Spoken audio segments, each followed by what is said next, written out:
Times news channel देख रहे आप सभी दर्शकों का बहुत बहुत स्वागत है। मैं हूं रमनदीप कौर।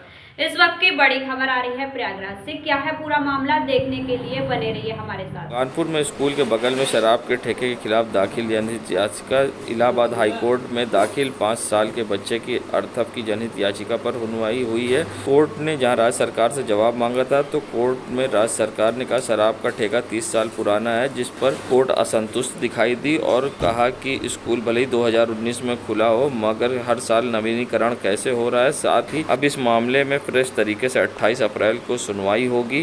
बता दें chief justice Arun Bhansali, chief justice Vikas की डिवीजन बेंच में हुई सुनवाई और क्या कुछ कहना है अधिवक्ता का, आइए दिखाते हैं। से चल रहा है एक शराब के ठेके से जुड़ा हुआ है जो एक विद्यालय के 30 मीटर दूरी पे संचालित। एक बच्चा है, उसका नाम है अथर्व, 5 साल की उम्र है उसकी। उसने माननीय उच्च न्यायालय के समक्ष एक जनहित याचिका दायर करके खुद के लिए और अपने साथी और भी जो बच्चे उसके साथ पढ़ते हैं विद्यालय में, उनके हितों के लिए, वो जो बुरी स्थिति देखते हैं अपने विद्यालय के बाहर रोज, उसको सही करने के लिए एक जनहित याचिका जो दायर की है। उस याचिका में सरकार से जवाब मांगा गया है। आज उनसे कहा गया है कि आपका जो तर्क है उसको लिखित में स्पष्ट करके दें। इस मामले में जो तर्क दिया जा रहा है आबकारी विभाग द्वारा, वो तर्क ये है कि स्कूल चूंकि बाद में खुला है और वो ठेका पिछले 30 सालों से चल रहा है, तो ऐसी दशा में ठेका कभी बंद नहीं किया जाएगा। इस तर्क को माननीय मुख्य न्यायाधीश महोदय और माननीय न्यायमूर्ति श्री विकास बुधवार जी ने आज सुना।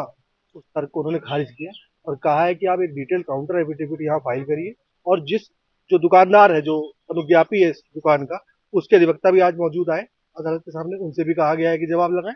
ये मामला अपने आप में विशेष इसलिए हो गया है, ये मुझे लगता है भारत की पहली PIL है जो एक 5 साल के बच्चे ने दाखिल की है। और अब इस विषय में 28 अप्रैल की अगली तारीख लगाई गई है। 28 अप्रैल को इन सबका जवाब आएगा और नए मुकदमों की सूची में ही मामले को रखा गया है, तो इसका निस्तारण मुझे लगता है बहुत शीघ्र हो जाए। संगम नगरी प्रयागराज पहुंचे पूर्व केंद्रीय मंत्री रविशंकर ने जहां बीजेपी की जीत निश्चित बताई है तो साथ ही CAA पर उन्होंने बड़ा बयान दिया और विपक्ष पर निशाना साधा है। साथ ही कांग्रेस के पास फंड न होने पर उन्होंने बड़ा बयान देते हुए कांग्रेस पर गंभीर आरोप भी लगाए और क्या कुछ कहा है रविशंकर ने इस पूरे मामले पर, आइए दिखाते हैं। चंद्रशेखर आज़ाद की मिट्टी को प्रणाम किया मैंने और यहाँ बुद्धिजीवियों से बात किया तो हमारी जीत आश्वस्त है ना। अभी वेट करिए ना, सर्वे और एक्चुअल में तो अंतर होता है ना। कहा गया था सर्वे में कि क्या कि आप छत्तीसगढ़ हारिएगा, मध्य प्रदेश निकल पाइएगा नहीं। मैंने कहा था जीतेंगे, जीत गए ना। ये किसी भी देश के नागरिक की नागरिकता छीनता है, नागरिकता देता है। ये शुद्ध और शुद्ध रूप से वैसे लोग जो बांग्लादेश, पाकिस्तान, अफगानिस्तान में अपनी आस्था के कारण प्रताड़ित रहे हैं, उनको यहाँ स्थान देता है। जो वर्षों से यहाँ पड़े हुए हैं, नागरिक नहीं हैं। और ये कभी नहीं भूला जाए कि ये तीनों देश इस्लामिक रिपब्लिक्स हैं। एक मिनट, और प्रताड़ित होकर लोग आते हैं। आज भी वहाँ चर्च जलते हैं, वहाँ हिंदू मंदिर जलते हैं, तो ये ठीक तो नहीं है ना। तो जो अपने जान को बचाने के लिए यहाँ आए हैं, तो हमारा फर्ज है, भारत की संस्कृति है। और ये कौन लोग हैं, ममता जी लोग, जो रोहिंग्यास को अपने यहाँ बसाते हैं, कहते हैं उनको रिफ्यूजी मानो, और जो कई वर्षों से यहाँ पड़े हुए हैं उनको नहीं दें, ये ठीक नहीं। ये वोट बैंक पॉलिटिक्स है। तो कांग्रेस पार्टी की जो चिंता है, उन्हीं से बात करिए।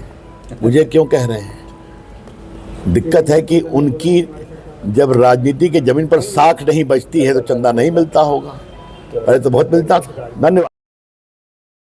संगम नगरी प्रयागराज में जहां खुलदाबाद थाना क्षेत्र में खुलेआम युवाओं की पीढ़ी से खिलवाड़ हो रहा है और एक वीडियो सोशल मीडिया पर वायरल हो रहा है जिसमें कुछ लोग खुलेआम सट्टा और जुआ खेलते दिखाई दे रहे हैं। और सबसे बड़ी बात यह है कि इन पर ना कोई रोकने वाला है ना टोकने वाला है। जहां एक तरफ IPL चलता है तो उसी समय ये सट्टे चालू हो जाते हैं और जहां युवा पीढ़ी यहां पहुंचकर पैसा लगाते हैं और अपने कारोबार तक को बर्बाद कर लेते हैं। मगर सबसे बड़ी बात है कि यहाँ पर जुए का फड़ और सट्टा कैसे चल रहा है और किसके किसकी शय पे चल रहा है, ये अपने आप में एक बड़ा सवाल है। बता दें खुलदाबाद थाना क्षेत्र के सब्जी मंडी इलाके का मामला है, जहां पर खुलेआम सट्टा चल रहा है और खुलेआम सट्टा खिलाया जा रहा है। और अब देखना होगा इस पर पुलिस किस तरह की कार्रवाई करती है, या खुलेआम इसी तरह से यहाँ पर सट्टा और जुए का कारोबार चलता और फलता फूलता रहता है। और सबसे बड़ी बात यह भी है कि खुले में इस तरह से कैसे यहाँ पर सट्टा खिलाया जा रहा है, आखिर इसके पीछे कौन है, इस पर कब होगी कार्रवाई, ये देखने वाली बात होगी।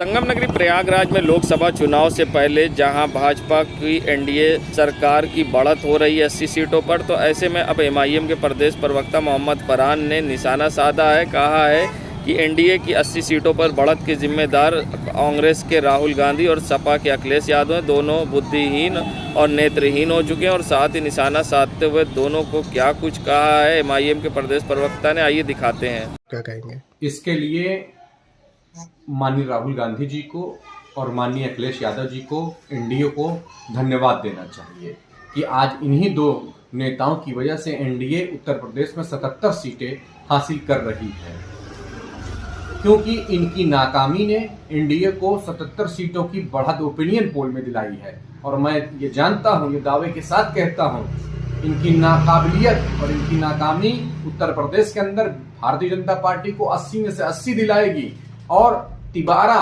इनको भारतीय जनता पार्टी को केंद्र की सत्ता में बैठाने का काम करेंगे यही दो लड़के, माननीय अखिलेश यादव जी और माननीय राहुल गांधी जी। ये बुद्धि विहीन हो चुके हैं और दृष्टि भी विहीन है। इनको ना दिखाई देता है, अब ना सुनाई देता है। ये सिर्फ एक मकसद लेके चल रहा है कि किसी तरीके से तीसरी बार केंद्र की सत्ता में नरेंद्र मोदी जी को बैठाया जाए, उनको तीसरी बार प्रधानमंत्री पद की शपथ दिलाई जाए। नगरी प्रयागराज में अतीक अहमद के गुर्गों से परेशान अब पीड़ित ने लगाई प्रेस वार्ता करके मदद की गुहार। बता दें इलेक्ट्रॉनिक मीडिया क्लब के नारद सभागार में प्रेस वार्ता करते हुए धर्मेंद्र कुमार पटेल ने गंभीर आरोप लगाया है। जगपत सिंह सिंगरौर के प्रबंधक कमलेश सिंह उनकी ज़मीन पर कब्जा कर रहे हैं राइफल के दम पर, और उन्होंने फ़ोटो भी जारी की है। और साथ ही उन्होंने मदद की गुहार लगाते हुए क्या कुछ कहा है पीड़ित ने, आइए दिखाते हैं आपको। सर, ये मामला बमरोली उपराहार का है, जो कि हमारी विगत 100 वर्षों से कब्जा रहा है। और 2004 में जगपत सिंह सिंगरौर डिग्री कॉलेज के प्रबंधक कमलेश सिंह कब्जा करने आए हुए थे, तो उस समय कब्जा नहीं मिल पाया था और नहीं दिए थे, कब्जा स्टे हो गया था। उसके बाद आज 2024 में कब्जा करने आए हुए हैं। अच्छा, उस समय किसके साथ आए थे कब्जा करने? उस समय जब कब्जा करने आए थे तो अतीक अहमद साथ को लेकर आए थे, लेकिन कब्जा नहीं हो पाया था क्योंकि स्टे मिल गया था उस समय। और इस समय हमको स्टे नहीं मिल पा रहा है, हम लगातार भाग रहे हैं। और इस मामले की सुनवाई न्यायालय में चल रहा है, राजस्व परिषद और एसडीएम साहब के पास। और हम मौके पर जाते हैं तो हमको ये धमकी दे के भगा दिया जाता है कि यहाँ पे नहीं आना, नहीं तो आपको जान से मार देंगे और आपके परिवार वाले। आपको ये धमकी दी और आपने ऊपर शिकायत कहाँ तक की है इसकी? ये धमकी हमको जगपत सिंह सिंगरौर डिग्री कॉलेज के प्रबंधक कमलेश सिंह ने दी है और कल दी है। अब आपने इसकी शिकायत? अतीक अहमद का जो आप बता रहे हैं उनका कैसे? वो 2004 में आए हुए थे, वो 2004 में कब्जा दिलाने के लिए आए हुए थे अतीक अहमद। अभी उनका कनेक्शन कैसे सामने आ रहा है? अभी इसलिए कनेक्शन सामने आ रहा है क्योंकि ये पहले काम करते थे उनके साथ और अभी भी काम कर रहे हैं। तो आपने शिकायत कहाँ की? हम इसकी शिकायत पुलिस कमिश्नर के पास कल शिकायत किए हैं। उन्होंने क्या कहा और अब आगे मांग क्या है आपकी? उन्होंने ये कहा कि हम इसकी जांच करवाएंगे और हमारी मांग ये है कि किसी काम रुकवाया जाए, क्योंकि हमारा कोई नहीं सुन रहा है। परिचय दीजिए। जो निर्माण चल रहा है वो काम रुकवाया जाए। परिचय दीजिए अपना। मेरा नाम धर्मेंद्र कुमार पटेल है, मैं बमरोली का निवासी हूँ और मेरे दादाजी का नाम है श्री जोखू लाल पटेल। देश दुनिया की खबरों के लिए world media times news channel को सब्सक्राइब करें।